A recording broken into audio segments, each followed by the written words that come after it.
ETF index mutual funds నేర్చుకుని stock మార్కెట్లో రాణించాలనుకుంటున్నారా? వెంటనే ఈ నెంబర్కి కాల్ చేయండి.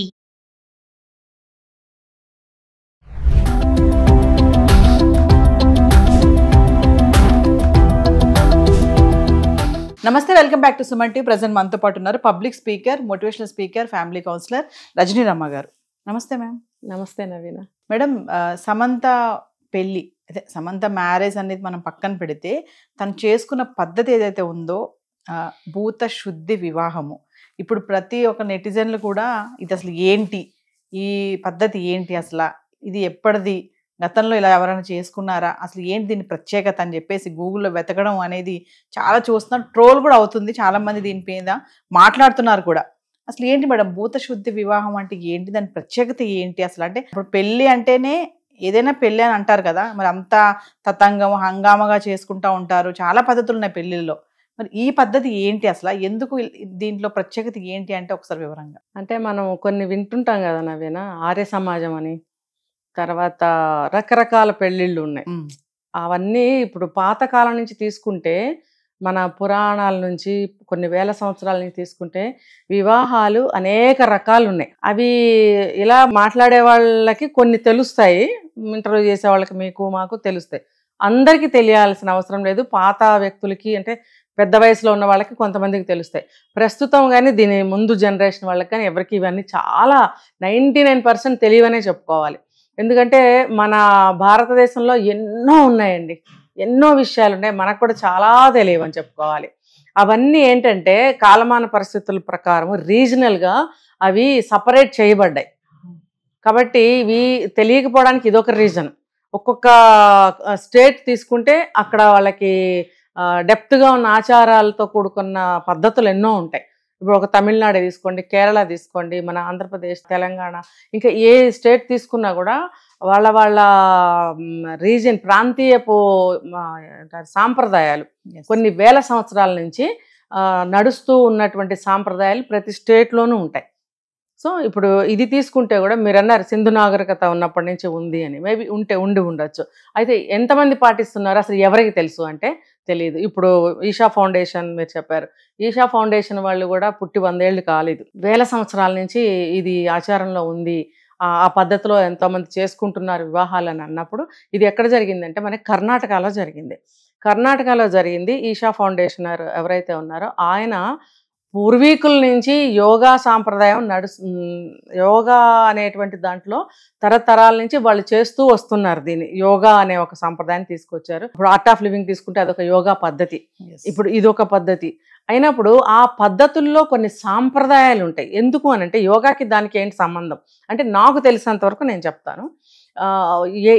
ఇప్పుడు మనం చేసే యోగా ఒకటి ఉంది అంటే ఈ యోగాని ఈ పద్ధతిలో చేయాలి, ఈ యోగాని మనం ఇలా చేయాలి అని అంటే మనం కొన్ని పద్ధతులు పాటించాలి. ఆ కొన్ని పద్ధతులు పాటించాలి అంటే ఇంట్లో అందరూ కూడా కోఆపరేట్ చేయాలి, ఇంట్లో అందరూ కలిసి పాటిస్తేనే అదొక సాంప్రదాయంగా నిలబడుతుంది. అన్నప్పుడు ఒక కుటుంబం కాదు, ఒక ఊరే కాదు, ఒక స్టేటే అవ్వచ్చు, అదంతా అందరూ కలిసి పాటించుకునే సాంప్రదాయమైనటువంటి ఒక పద్ధతి వాళ్ళు పాటించే యోగాలో ఉండొచ్చు. మనదే తీసుకోండి, వాళ్ళదే తీసుకోండి, ఇంకో స్టేట్ తీసుకోండి. అలాగే కర్ణాటకలో వాళ్ళు ఈషా ఫౌండేషన్ వాళ్ళు పద్ధతిని సాగించేటువంటి యోగా పద్ధతి ఏదైతే ఉందో ఆ యోగా పద్ధతిలో అనుసరించి ఈ భూతశుద్ధి వివాహం అనేది ఉంది ఆ సాంప్రదాయంలో అని చెప్పి మనకు చెప్తున్నారు. అంటే దాని ప్రత్యేకత ఏంటి మేడం, అంటే ఆ బాండింగ్ అది ఎలా ఉంటుంది?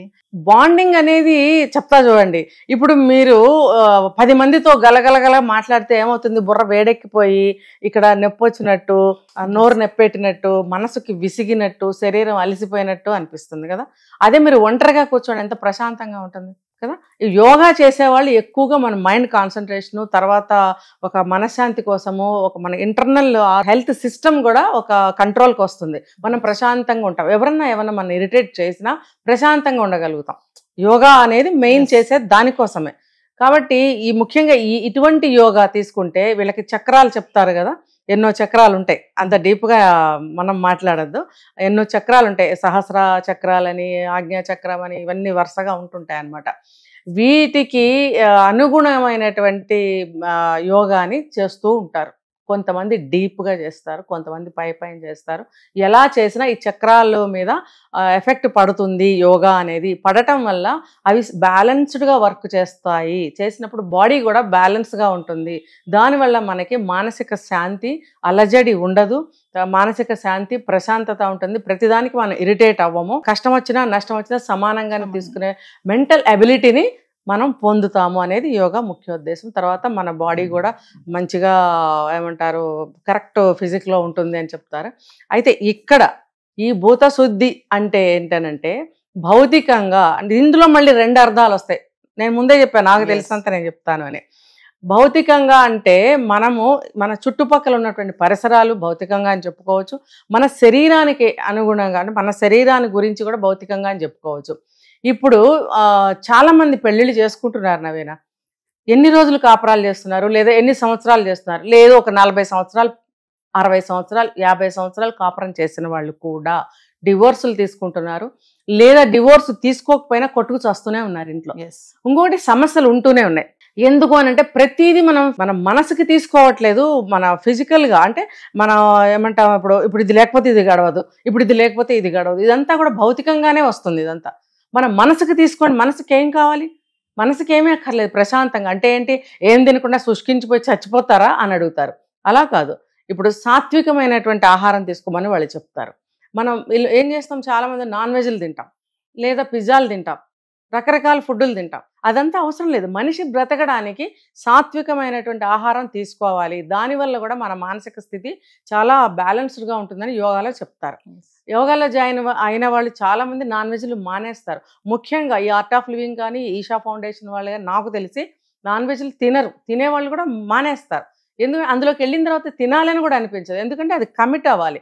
కమిట్ ఎందుకు అవ్వాలి అని అంటే అది ఒక ఇంటర్నేషనల్ లెవెల్లో ఈ యోగాని మా స్థాయికి తీసుకెళ్ళాలి, అందరికీ పరిచయం చేయాలి. ఎందుకు, ఇది చాలా మంచిది కాబట్టి, ఆ ఇంటర్నేషనల్ లెవెల్లో డెవలప్ చేయాలి కాబట్టి, అందరినీ జాయిన్ చేసుకోవాలి కాబట్టి, జాయిన్ చేసుకోవాలి అని అంటే ఊరికే ఎవరు జాయిన్ అవ్వరు. సో దానికి నామినల్ ఫీజెస్ వాళ్ళు తీసుకుంటారు. తీసుకున్నప్పుడు ఖచ్చితంగా వీళ్ళు ఏమవుతారు, కమిట్ అవుతారు. కమిట్ అయ్యి అందులోకి కాలు పెట్టిన తర్వాత నచ్చుతాయి. అక్కడ రూల్స్ అండ్ రెగ్యులేషన్స్ అన్నీ కూడా వాళ్ళకి నచ్చుతాయి. నచ్చినప్పుడు వాళ్ళు ఇంకా డెప్త్కి వెళ్ళిపోయే ఛాన్సెస్సే ఎక్కువ ఉంటాయి. అమ్మో నావన్నీ మానుకుని ఇందులోకి వచ్చాను, వెనక్కి వెళ్ళిపోదాం పదా అనుకునే వాళ్ళు 1% ఏమన్నా ఉంటారేమో తెలియదు. దాదాపుగా ఇంట్రెస్ట్, ఇష్టం ఉండే అందులోకి వెళ్తారు. ఎందుకంటే మనకు ఆ లైఫ్ స్టైల్ చాలా బాధించింది మనల్ని. ఇందులో చాలా ప్రశాంతంగా ఉన్నాము. బాహ్య ప్రపంచానికి, బాహ్యమైనటువంటి సమస్యలకి మనం చాలా దూరంగా ఉన్నాము. దూరంగా ఉన్నామంటే ఏంటి, ఆటోమేటిక్గా మన మైండ్ కూడా దాన్ని పాజిటివ్గా తీసుకుంటుంది ఆ సమస్యల్ని. అదే మామూలుగా చూడండి, ఎంత ఇరిటేట్ అవుతాం, ఎంత టెన్షన్ తీసుకుంటాం, ఎంత ప్రెషర్ తీసుకుంటాం. అదే అందులోకి వెళ్తే, ఇవే సమస్యలు ఉన్న వ్యక్తి అందులోకి వెళ్తే ప్రశాంతంగా బ్రతకడానికి ఛాన్సెస్ ఉన్నాయి. అవి మైండ్కి అంత స్ట్రాంగ్గా వాళ్ళు తీసుకోరు. టేక్ ఇట్ ఈజీగా తీసుకుంటారు, ప్రశాంతంగా ఉంటారు. ఆటోమేటిక్గా సమస్యల్ని వాళ్ళదైనటువంటి పద్ధతిలో పరిష్కరించుకుంటారు. అంటే మేడం, ఇంత కనెక్టివిటీగా ఉన్నటువంటి ఈ మ్యారేజ్ మరి ముందు ఇలాంటి సాంప్రదాయ పరంగానే పెళ్ళిళ్ళు జరుగుతాయి అంటారా? ఇప్పుడు వీళ్ళు ఏం చేశారంటే, సమంత తను లైఫ్ చాలా వరకు డిస్టర్బ్ అయింది. మయోసైసిస్ ఏదో నాకు తెలియదు సరిగ్గా, ఆ కంప్లైంట్తో తను బాధపడింది. చావు వరకు వెళ్ళి వెనక్కి వచ్చింది. కాబట్టి తనకి లైఫ్ అంటే ఏంటో అర్థమైంది, చావు అంటే ఏంటో అర్థమైంది. ఒకవేళ నేను తప్పు మాట్లాడితే క్షమించాలి సమంత గారు, నేను విన్న న్యూస్. కాబట్టి తను ఒక విరక్తి అయినటువంటి జీవితాన్ని చూసింది, ఎవరూ లేనటువంటి ఒంటరి జీవితాన్ని చూసినప్పుడు ఈ భౌతిక ప్రపంచాన్ని తను ఇష్టపడి ఉండకపోవచ్చు, అసహించుకుని ఉండవచ్చు. ఇంత డబ్బు సంపాదించాను, ఇంతమంది ఉన్నారు, నాకెవరూ లేరు, ప్లస్ నాకు ఇంత అనారోగ్యం చేసింది అనేటువంటి వైరాగ్యం అనేది వస్తున్నప్పుడు అలాంటి వాళ్ళు ఎక్కువగా ఇలాంటి యోగాస్లో జాయిన్ అవ్వడానికి ఛాన్సెస్ ఉన్నాయి. జాయిన్ అయినప్పుడు వాళ్ళు ఏం చేస్తారంటే శరీరానికి కాకుండా మనసుకి క్రియలు చేస్తారు. చేసినప్పుడు ఏమవుతుంది, ఈ వివాహం అనేది కూడా శరీరాన్ని ఇష్టపడకుండా, శరీరంతో కూడినటువంటి సంసారం కాకుండా మానసికంగా, అంటే సెక్స్ ఉండదా అంటే అఫ్కోర్స్ ఉంటుంది, అదే పరమావధి, అదే ఇంపార్టెంట్, దాంతోనే జీవితం కాకుండా మనసు కనెక్ట్ అవ్వటం. అర్థమైందా? యోగా క్రియలో చెప్పారు మనకి. అందులో ఆ యోగా దాంట్లో ఇవన్నీ వచ్చేస్తాయి. దాంట్లో వాళ్ళు కంప్లీట్గా ఇన్వాల్వ్ అయిపోయినప్పుడే, దానికి వాళ్ళు డెడికేట్ అయిపోయినప్పుడే ఇద్దరు వ్యక్తులు దాన్ని అనుసరించగలుగుతారు. సో వీళ్ళిద్దరు కూడా అందులో మెంబర్స్ అని నేను అనుకుంటున్నాను, సమంత అండ్ రాజ్. సో వాళ్ళిద్దరికీ కుదిరింది, ఇష్టపడ్డారు, కుదిరింది అంటే ఈ యోగా ద్వారా. ఈ యోగాని ఇద్దరు ఇష్టపడ్డారు కాబట్టి, ఇద్దరికి అనుసంధానం కుదిరింది కాబట్టి ఆ పద్ధతిలో వీళ్ళు వివాహం జరిపించుకున్నారు. అంటే ఏదో లింగభైరవి ఆలయంలో. ఇది కర్ణాటక సాంప్రదాయాలు కంప్లీట్గా. కోర్స్ ఇప్పుడు ఇంటర్నేషనల్ లెవెల్లో ఆ స్థాయికి తీసుకెళ్లాలనే ప్రయత్నంలోనే ఇలాంటివన్నీ కూడా బయటకు వస్తున్నాయి, ఇంట్రడ్యూస్ చేస్తున్నారు. దీనివల్ల ఏంటంటే ఒక శరీరాన్నే కాకుండా ఇప్పుడు మళ్ళీ ఏం చెప్తున్నానంటే విడాకులు అయిపోవడం, గొడవలు అయిపోవడం. ఇప్పుడు ఇంత బాధపడింది, రాజు కూడా డివోర్స్ తీసుకున్న వ్యక్తే, ఈవిడ తీసుకుంది, హెల్త్ వైజ్గా బాధపడింది. ఇలా ఉన్నప్పుడు మళ్ళీ భౌతికమైనటువంటి ఆకర్షణలకి లోను కాకుండా ఇద్దరు కూడా, అతను కూడా 50 క్రాస్డ్ 50 రన్నింగ్, సో అతను కూడా అట్లాంటి భౌతికమైనటువంటి ఆకర్షణలకి లొంగిపోకుండా, ఈవిడ కూడా ఎన్నో చూసింది కాబట్టి భౌతికమైనటువంటి విషయాలకి తను లొంగిపోకుండా ఇందులో తను డెడికేట్ అయిపోయి ఈ మ్యారేజ్ ఇద్దరు ఇష్టపడ్డారు. అఫ్కోర్స్ వాళ్ళు సజెస్ట్ చేసి కూడా ఉంటారు, ఎవరైతే ఈషా ఫౌండేషన్ వాళ్ళు ఉంటారో పై వాళ్ళు వీళ్ళకి సిఫార్సు చేస్తుంటారు, రికమెండ్ చేస్తుంటారు. ఇటువంటి వివాహము కలకాలం నిలబడుతుంది. చూడండి, పాతకాలంలో ఎన్ని గొడవలున్నా ఎంత వయసు వచ్చినా కలిసి ఉండటానికి కారణము మనసులు మమేకమై ఉండటం వల్ల. శరీరాలు ఏముందండి, వాళ్ళు ఉపయోగపడతాయి, రేపు ఉపయోగపడవు కాబట్టి నిన్న మనం ఒక కేసు చూసాం. నువ్వంటే నాకు ఇష్టం లేదని చెప్పి సంవత్సరం కాపురం చేసి వెళ్ళిపోయాట. ఆ ఇష్టం లేకపోవడం ఏంటి, నువ్వు భౌతికంగానే చూసావు. కాబట్టి మానసికంగా చూడు, ఒక మనిషిని, ఒక మనసును చూడు. మనసు మమేకం అవ్వాలి. అప్పుడే 100 సంవత్సరాలైనా సరే మనం కలిసి ఉండగలుగుతాం అనేది ఇది యోగా పద్ధతిలో అతి సాంప్రదాయమైనటువంటి పురాతనమైనటువంటి వివాహ పద్ధతి ఈ భూతశుద్ధి పద్ధతి అని నాకు తెలిసింది, నేను చెప్పాను. Thank you.